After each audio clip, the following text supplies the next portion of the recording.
Nemrégiben Tájföldön jártam, ahol ezt a kis filmet készítettem egy hét utazás folyamán. London Heathrowból repültem közvetlen járattal Bangkokba az Eva Air egyik esti járatán. A repülő a 2-es terminálból indult, és az út majdnem 12 órába telt. A repülő indulása késett egy kicsit, de ettől függetlenül gyorsan lezajlott a folyamat. Én az olcsó osztályon utaztam, de itt is volt elég hely a lábamnak, valamint a filmek is elég jók voltak, szóval nem unatkoztam. Sziasztok!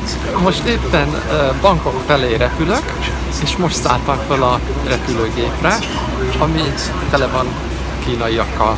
Felszállás előtt lekapcsolták a villanyt, ami elég érdekes látványt nyújtott. A repülő belseje elég tágas volt, és a mosdóban még virág is volt mindenféle kézi kenőcsökkel. Nem sokkal felszállás után elkezdték felszolgálni az ételeket és italokat, valamint a leszállókártyákat a turistáknak.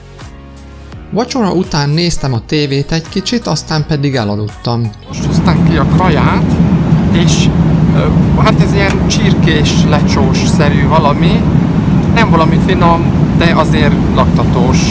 Kb. 3 vagy 4 órával ébredésem után már a leszálláshoz kellett készülődni, és végül majdnem pontosan érkeztünk meg Bangkokba.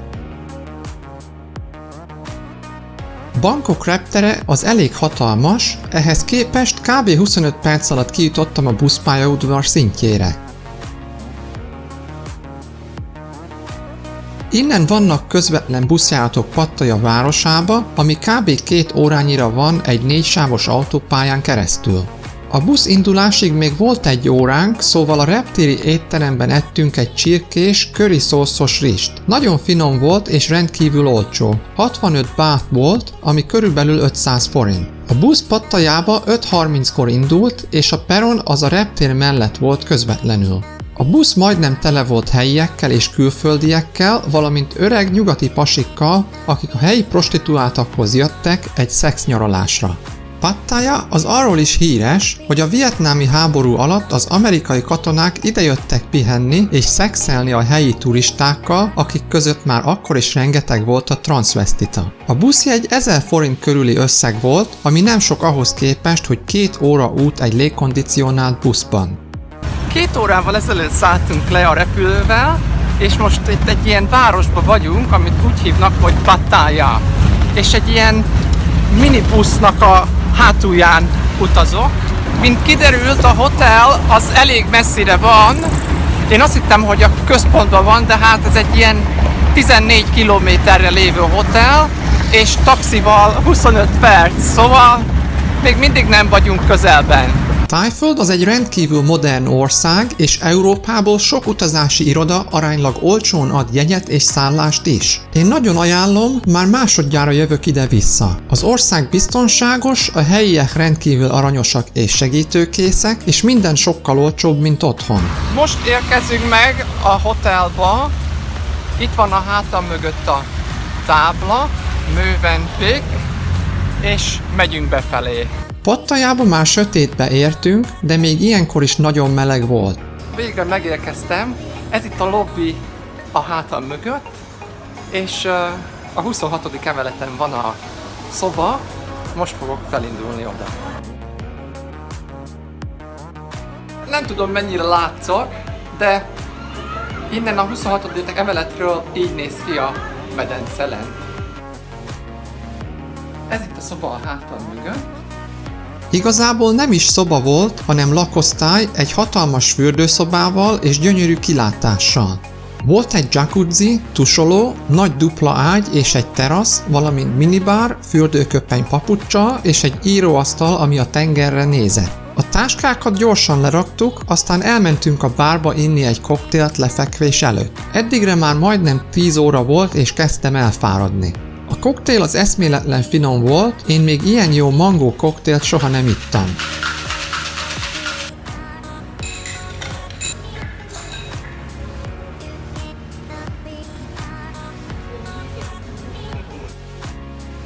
Másnap reggel a recepción vettünk 2 kupont, ami egy reggelit, délutáni teát és egy esti 2 órás koktélt foglalt magába, ami rendkívül jó áron volt 700 bátért.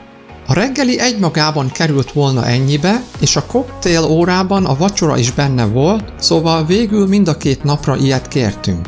Én mizó levest ettem, aztán pedig műzlit másodiknak, meg vaníliás csigát teával. Most reggeliztem itt a Mövenpick Hotelnek a Panoráma éttermében. Végül is illik rá név, mert ilyen gyönyörű szép a panoráma innen, és a kaja is nagyon finom volt. Innen lementem megnézni a medencét és a tengerpartot, ahol végül aztán az egész délelőtt lent voltam. Ebbe a hotelbe inkább a helyiek szoktak járni Bangkokból, Szingapúrból meg Kínából szerintem, mert csak néhány órányira vannak innen. A tengerparton nagyon finom puha homok volt, és nem messze a hoteltől volt egy nagy móló sok jachttal. Pattaya az egy rendkívül kiterjedt város, attól eltekintve, hogy csak 100 000 állandó lakosa van. Itt a turizmus, mint ipar, az 1960-as évek óta üzemel, és egy kis alvó halászfaluból nőtte ki magát egy ekkora metropolisszá. A hotel mellett volt egy park is, ami tele volt nagy fákkal és zöld fűvel és a madarak csicsergésével. Dél körül felmentünk a szobába, hogy a teraszon ülve gyönyörködhessünk a panorámában, ami eszméletlen szép volt a felhőkarcolókkal a távolban.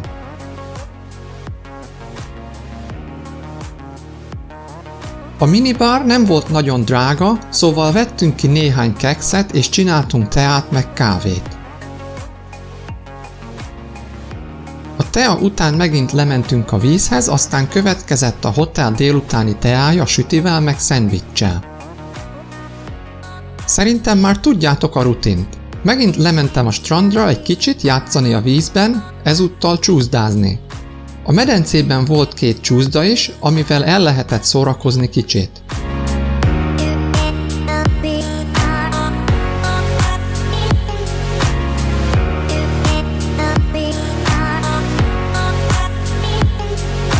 Most szépen lecsúszok itt a csúszdán.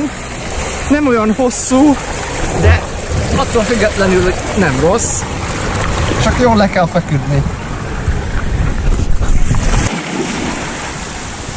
A csúszda után jött a koktélóra, ami magába foglalta a sütit, innivalót és a vacsorát. Elég nagy választék volt, szóval én bekajáltam rendesen. A kilátás a reggeliző klub osztályból nagyon gyönyörű volt, a tengerpartra és az úszómedencére egy nagy üvegfalon keresztül. Az ablakból még egy nagy úszkáló veránuszt is lehetett látni naplemente előtt.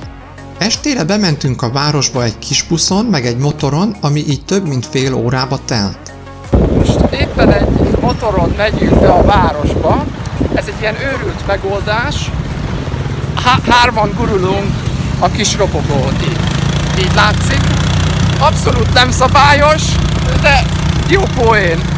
Pattaya tele van piros lámpás negyedekkel, striptease bárokkal és sok más egyéb szórakoztató egységgel. Gondolom, ha egy szingli vagy, és már nagyon rég nem voltál nővel vagy férfival, itt aztán teljesen kiélheted magad. Egy ital után mi hazamentünk, mert fáradtak voltunk, és másnap sok program volt egyébként is. Ülünk egy ilyen striptease bárban, és nézzük az utcán az embereket.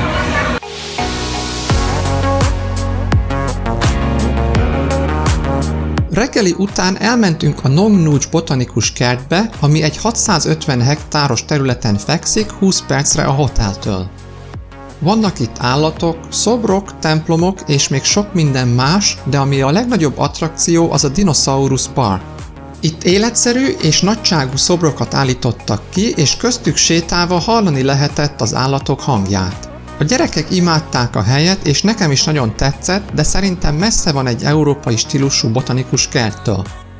Igazság szerint egy kicsit csiri-csáré volt, nem természetes. Nekem a leginkább az esőerdős rész tetszett, és a halastó, ahol szerintem mázsás halak úszkáltak. A bogaras rész is elég jó volt, ahogy elképzeltem, milyen lenne egy igazi nagy bogárral találkozni. A templomkert nagyon szép volt, amit a francia kert köré építettek. Itt minden aranyszínű volt, és lehetett harangozni meg leülni a napon. A botanikus kert után vissza kellett menjek a hotelba, és dolgoztam a következő 2 napon, de esténként azért belefért egy kis program.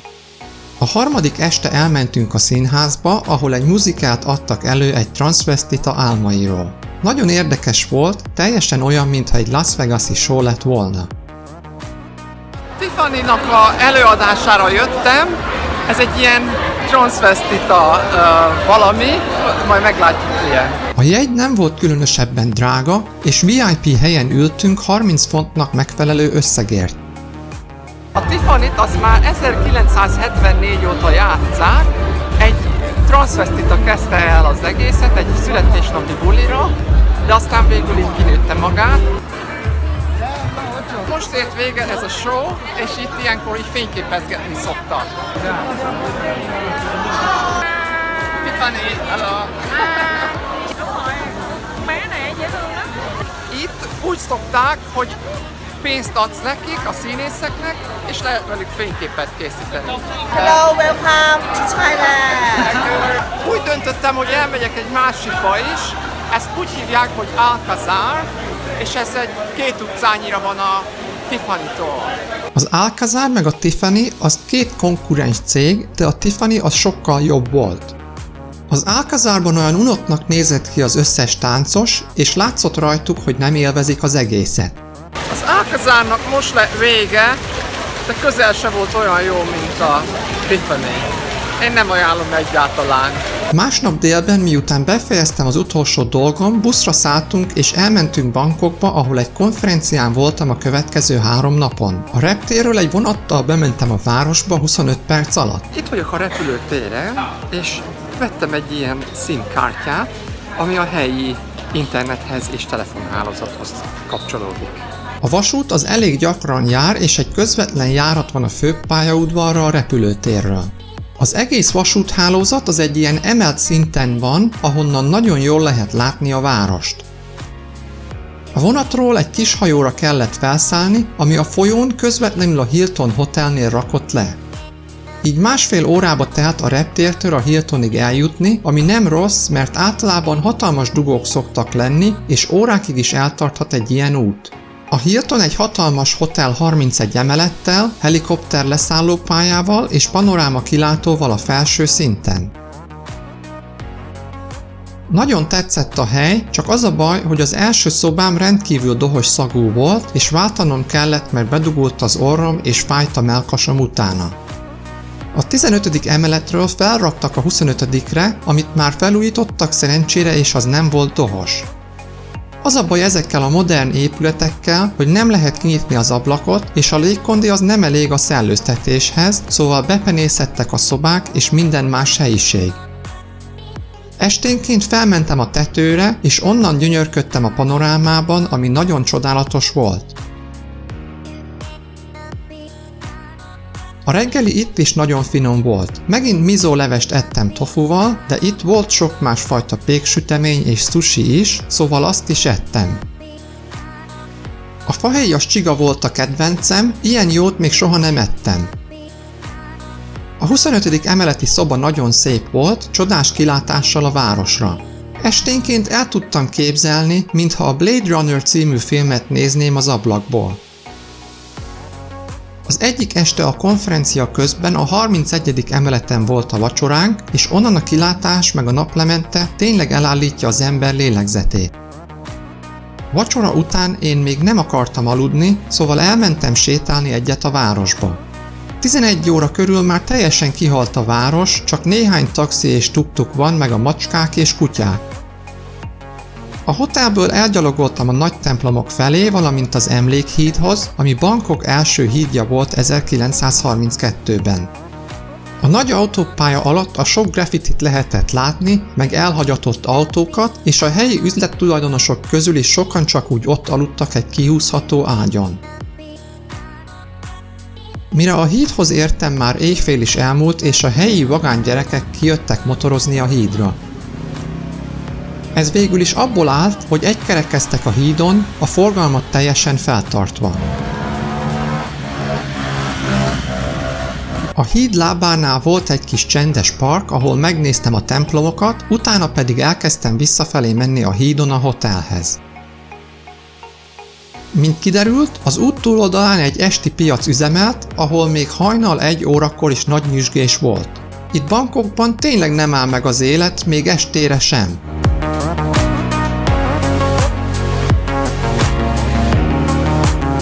A piac után a kihalt főúton találtam egy éjszakai kávézót, ahol a motoros srácok addigra már visszavonultak.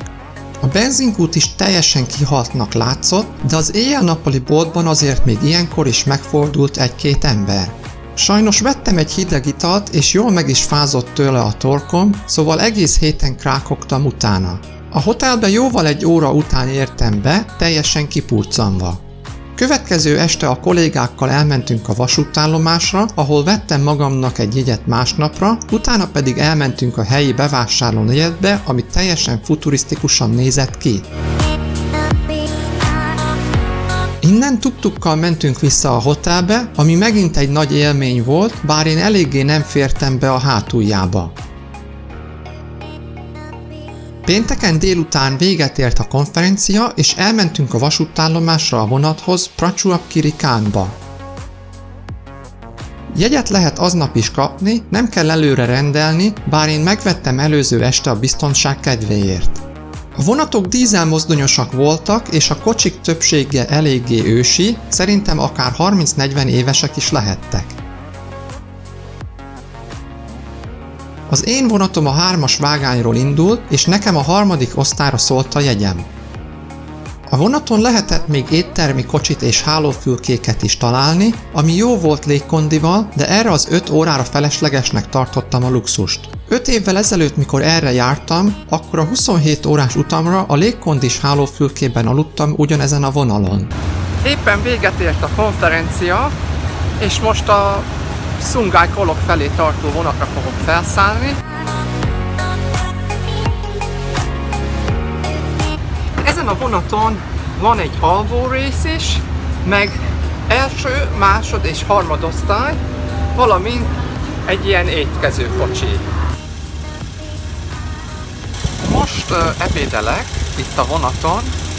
Még nem indultunk el, mert késik, de a ebédet kihozzák előre, hogyha megkéred őket. Csak az baj, hogy valami baromira sütős. Már úgy értem, hogy csípős ez a szósz, és majd meghalok, olyan melegen van már amúgy is, úgyhogy még ez a meleg kaja, vagy a csípős kaja még inkább megizzaszt.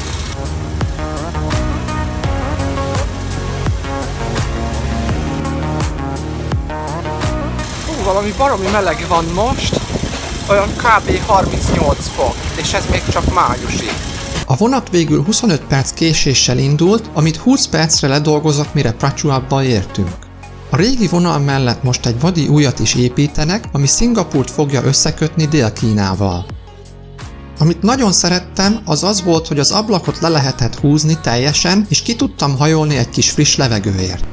Dél-Tájföld egyébként az egy muszlim lakta országrész, bár itt is van Buddha szobor bőven. A naplemente itt is csodálatosan nézett ki, ahogy a rizsföldeket vörösre festette a lemenő nap.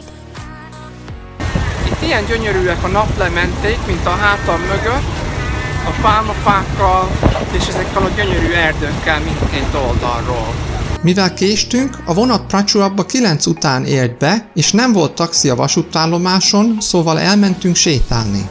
Prachuap az egy elég kicsi hely és nagyon csendes, de péntek és szombat este ez is életre kell. Azt hittem egyszerűbb lesz találni egy tuk-tukot, de már vagy 10 perc gyaloglok körbe-körbe, és még egyet se láttam.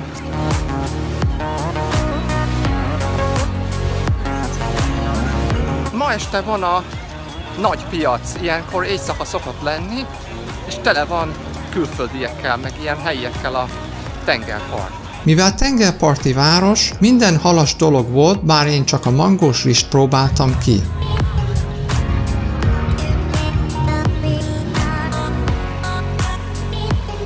Végre találtam egy tuk-tukot, de 10 kilométerre van a hotel, úgyhogy vagy 25 perc mire odaérünk. A hotel szerencsére nagyon tetszett, légkondival és nagy ablakokkal, meg egy terasszal a tengerpartra. A hotel egy saját tengerparti részt is magának mondhatott. Ma reggelre már itt Prachuapkhiri-Khanban ébredtem, és így néz ki a kilátás a hátam mögött a hotelből.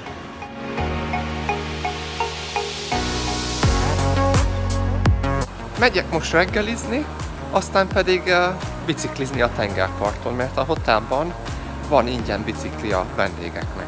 A reggeli az a szokásos ázsiai kaja volt, csípős dolgokkal és kevés európai étellel.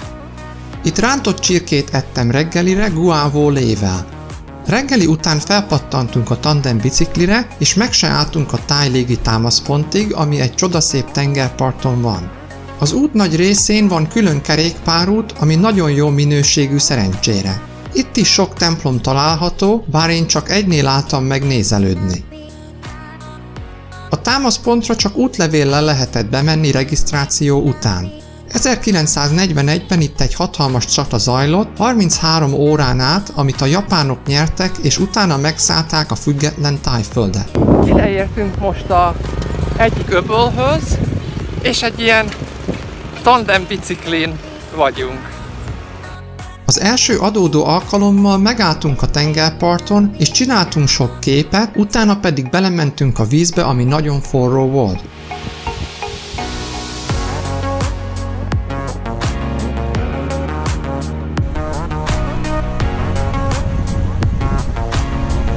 A víz az egyszerűen olyan meleg, hogy süti a lábomat.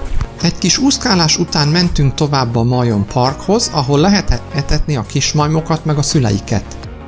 Érdekes módon a gyerekmajmok azok narancsszínűek, a felnőttek pedig feketés-szürkék. Egy kicsivel arrébb a múzeum és kiállítóteremben elmesélték a háború történetét, és bemutatták, hogy milyen repülőkkel harcoltak annak idején.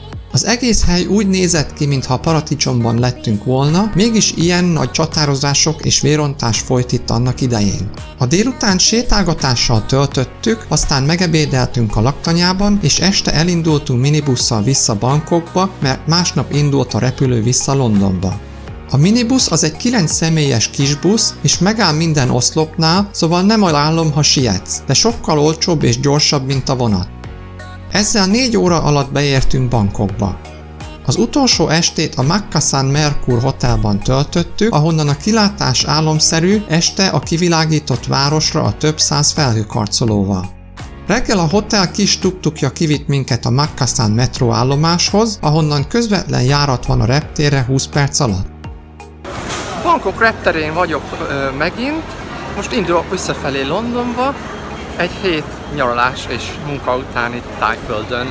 Remélem tetszett ez a kis videó, és ha igen, légy szíves, oszd meg és iratkozz fel!